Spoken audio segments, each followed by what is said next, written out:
An operating system wasn't found. Try disconnecting any drivers that don't contain any operating system. Press ctrl+alt+del to restart. এই সমস্যাটা অনেকের পিসিতেই ইদানিং হচ্ছে।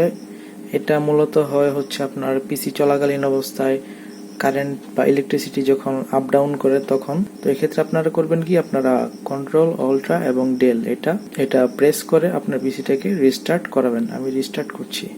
পিসি restart করানোর পর আপনার পিসির যে বায়োস আছে, বায়োস মোডে আপনাকে যেতে হবে। সেজন্য আপনাকে কিবোর্ডের যে উপরের দিকে আপনার F1 F2 F4 F6 এই বাটনগুলো আছে, এগুলো আপনি ক্লিক করবেন।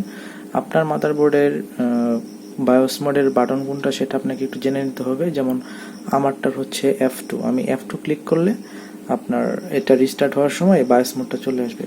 আপনার এখানে F2 থাকতে পারে, F4 হতে পারে, F10 হতে পারে, আপনি এটা ক্লিক করে জেনে নেবেন। দেন বায়োস মোড চলে আসার পর এখানে দেখবেন যে বায়োস অপশনটা আছে, বায়োস অপশনে আপনি ক্লিক করবেন। ক্লিক করার পর এখানে দেখবেন বুট অপশন আছে অনেকগুলো, বুট অপশন 1 2 3 4 5। আপনাকে কিছুই করতে হবে না, জাস্ট বুট অপশন 1-এ এখানে একটা ক্লিক করবেন। ডাবল ক্লিক করার পর এখানে দেখেন যে জেট প্লেস ট্রান্সেন্ট, মানে আমার পিসিতে বর্তমানে একটা পেন ড্রাইভ অ্যাড করা আছে, তো এটা সিলেক্ট হয়ে আছে। আপনি জাস্ট উপরে দেখবেন উইন্ডোজ বুট ম্যানেজার, উইন্ডোজ বুট ম্যানেজারে আপনি ক্লিক করে দেবেন। উইন্ডোজ বুট ম্যানেজারে ক্লিক করার পর এখানে সেভ এন্ড এক্সিটে যাবেন। এক্সিটে যাওয়ার পর আপনি এটাকে সেভ করে দিবেন। ইয়েসে ক্লিক করে দেখবেন আপনার পিসিটা রিস্টার্ট হওয়া শুরু করবে আস্তে আস্তে।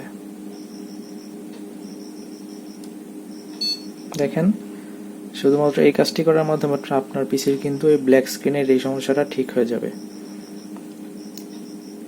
পিসি রিস্টার্ট নিচ্ছে।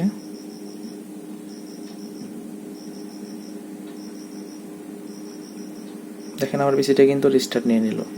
ব্ল্যাক স্ক্রিনের প্রবলেম সলভ, পিসি রিস্টার্ট হয়ে গেছে। আপনারা শুধু বায়োস মোডের এই অপশনটাতে একটু আপনারা যদি চেঞ্জ করে দেন তাহলে কিন্তু আপনার পিসিটা রিস্টার্ট হয়ে যাবে। তো ভিডিওটা যদি ভালো লাগে অবশ্যই চ্যানেলটি সাবস্ক্রাইব করে দিবেন, পেজে লাইক এন্ড ফলো দিয়ে দিবেন। ধন্যবাদ।